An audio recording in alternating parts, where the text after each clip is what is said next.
Well, it is my pleasure to welcome two gentlemen that combined have ridden the Kentucky Derby 43 times and won it 3 times between themselves. Pat Day, Hall of Famer, Johnny Velasquez, Hall of Famer.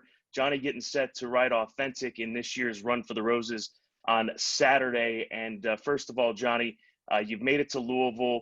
How different does it feel arriving in September versus late April or early May to ride in the Kentucky Derby? Definitely a very strange year, and actually coming here in September right now. And it's funny because my wife asked me this question when we landed at the airport. How did it look? Did it look really busy? And lots of private planes or whatever. And it's like, no, it's empty. It's not much going on. So it's a little bit. It's exciting, but on the other hand, it's a little bit sad that you're missing all the excitement from being busy and having everybody around and stuff like that. So yeah, it's definitely very strange. Pat, if I told you last year or any time in your life that we'd run the Kentucky Derby in September, what would you have said to me over the course of these 30 plus years that we've known one another? Well, I don't think that anybody could have ever even remotely anticipated what's going on in our world today. So in answer to your question, no, not by the furthest stretch of my imagination. I think I'd read somewhere that it had only been postponed one other time, and that was during the war or something. But under the current circumstances, it's commendable, and that Churchill Downs is still able to rally and put it together and have it. So my hat's off to Churchill Downs in Louisville and to all of those, Johnny, and all of them that are coming in and participating under these very difficult circumstances to ensure that the race goes on. Was there any point in your career where things were shut down, paused, a disruption in racing at all? No, not to the best of my knowledge. It was business as usual, 365 days a year, as far as I know. I certainly can't recall any time that they shut down. It was a rare occasion when they would cancel the races because of weather or frozen track or something like that, but never where they canceled the races and had circumstances such as they are now. Johnny, Pat's talking about how odd it's going to be as far as no fans, especially when we're used to having 180,000 plus, and each and every year it seems that there's more because there's just more and more seats being installed and opened up at Churchill Downs. And you've had a chance to ride now during this resumption of racing.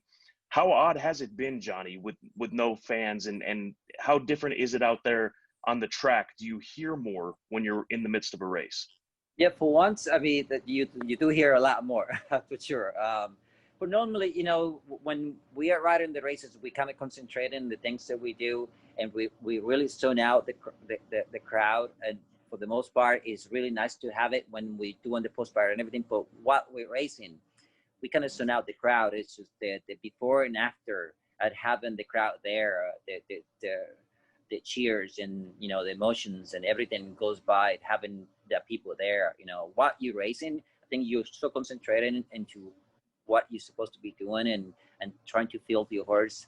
So you kind of zone the crowd out. But I must say, by being here early in the year and not having any fans and everything, it's very, very odd. I mean, just no other way to explain it. It's just so quiet, very strange, and it's definitely a very weird year.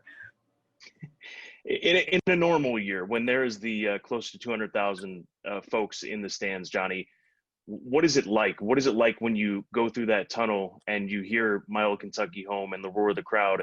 I mean, you're a veteran. You've ridden around the world in the biggest races in the world. Do you still get nervous? It's excitement. I think it's more excitement and anticipation. What's going to happen and what your horse is actually is going to respond on the need of you. But just to feel the crowd and the emotions and the adrenaline, just to hear people singing and stuff like that, and at the same time you're excited but also anticipating what's going to happen, and trying to go through the race anticipation, how the horse is going to react for your things that you like to do. It's just, it's 20 horses, normally 20 horses, and you trying to really memorize every horse, every style of the race, every jockey in the race, and what they're trying to do in the race. So you really, although you have a lot of people and you are really getting fed by it, on the other hand, you have to really concentrate in the job that you are meant to do, you know. So Is that how it was for you, Pat, in the post parade and the warm up? Well, I was concentrating on my horse, you know, how he was warming up, how he was acting, trying to get on the same wavelength with him. I had a rough idea of how the race might unfold, but how many times, you know, the way you envision it playing out, when the doors open, the game changes, and then you just got to kind of ride it the way it comes up. You know, you'd asked me earlier if there was one race that I might have done something a little different and had the outcome be different. I was thinking about that while Johnny was sharing there, and I was remembering Summer Squall. Ran second to Unbridled, and you know, that day he just cruised to the lead at the top of the stretch. Gave me a little stutter step, which wasn't even, it was imperceptible visually. You couldn't see it. I know I went back and watched the rerun that evening and wondered, but I could feel him. It just kind of a little hesitation. About that time, Unbridled went by him. He started to go after him, but he never really got back in the bridle and finished up. And then pulling up, I couldn't stop him. I had to get the outrider to catch me. I mean, it wasn't like he hadn't given me everything he had. And went back and watched the rerun that evening. And at the very moment that he gave me that little stutter step and basically broke his concentration was right when we came off the turn. Mike Battaglia said, and it's Summer Squall in front. 150,000 people let out a, you know, they just went, you know how they do. Hey, and you know, you're charging, it's like a wall of sound, and it just completely broke his concentration. When Unbridled went went past him, he started to go after him, and then he kind of went, you know, like, what's going on? And then he went back after him. So when it came time for the Preakness, I kept him covered up, kept him buried right inside horses.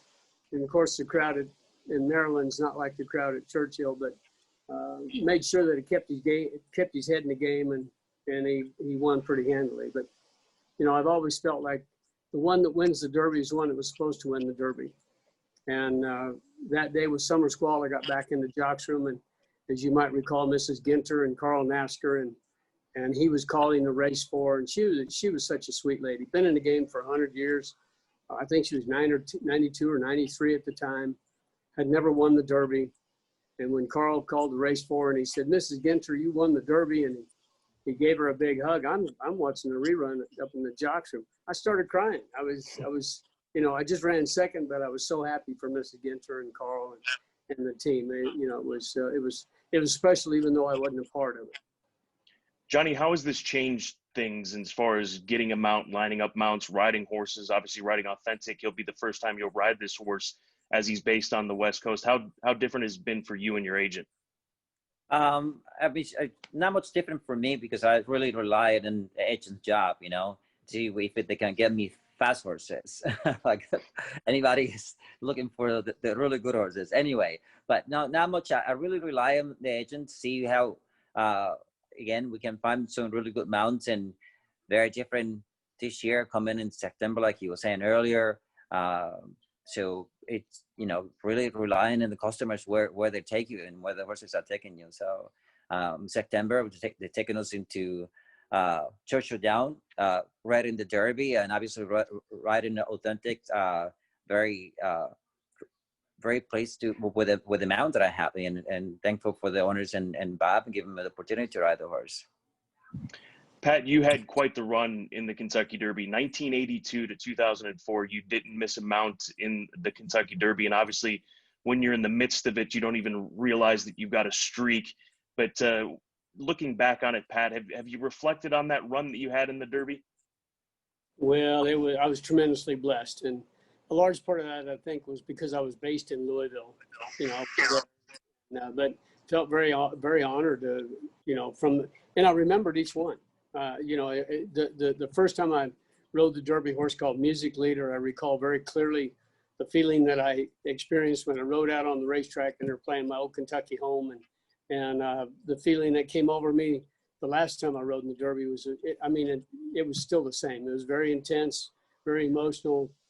I can't imagine what it's going to be like for Johnny and the rest of the riders this coming Saturday with no fans in the crowd, no fans in the stands, singing My Old Kentucky Home.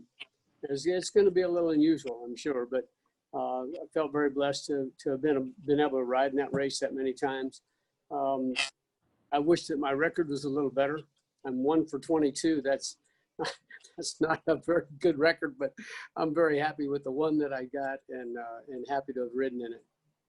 Was he one of the more unexpected, looking back in those 22, Little ET, given his price and given some of the big name horses like Easy Goer that you rode in the Kentucky Derby? Was it a surprise to you that Little ET was able to come through on that afternoon? Yeah, absolutely. I was expecting a big effort out of him, but of course, Arazi was getting all the ink, and he was a heavy favorite. And there were several other horses in the race that certainly qualified. It was a tough field, as it always is.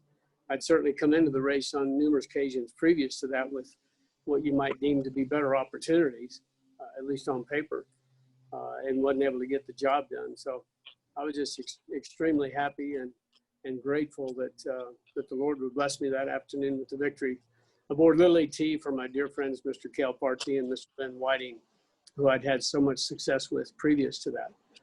Made it very special.